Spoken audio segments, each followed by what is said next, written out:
नमस्कार, स्वागत आहे तुमचं माझ्या आजच्या मिनी ब्लॉगमध्ये। तर आज आहे श्रावणातला पहिला सोमवार आणि त्यासोबतच नागपंचमी। तर प्रत्येकाच्या घरची ना पद्धत, पूजा करण्याची मांडणी हे सगळं काही वेगळं असतं।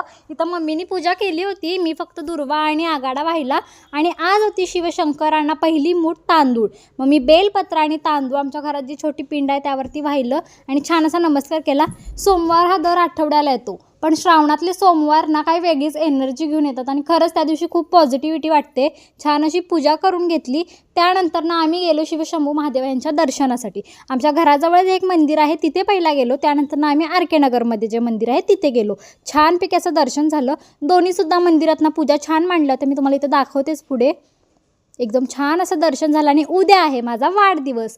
त्यासाठी शंभूचे बाबा मला म्हटले तू तिकडंच थांब, आणि त्यांनी काहीतरी केक ऑर्डर केला। तर त्या दादाने ना शंभूला असं इथं छान फ्रीमध्ये कपकेक दिला। घरी आले, शंभूसाठी थोडा शिरा बनवला आणि आम्हाला सगळ्यांना उपवासासाठी खिचडी करायची होती। मग आज मला माझे मिस्टर इथं मदत करत होते खूप। मी खोबऱ्याचं जे आहे तर किस करून घेतलं। मी आता सारण बनवणार आहे, कारण की आज नागपंचमी आहे आणि नागपंचमीसाठी स्पेशल उकडीचे कानुले बनवणार आहे आम्ही। संध्याकाळी सगळ्या जेवणाला फारच गडबड होणार म्हणून मी सारण बनवून घेतलं आणि त्यानंतर फराळ केला। तर असा होता आजचा दिवस। भेटू पुढच्या व्हिडिओमध्ये, बाय।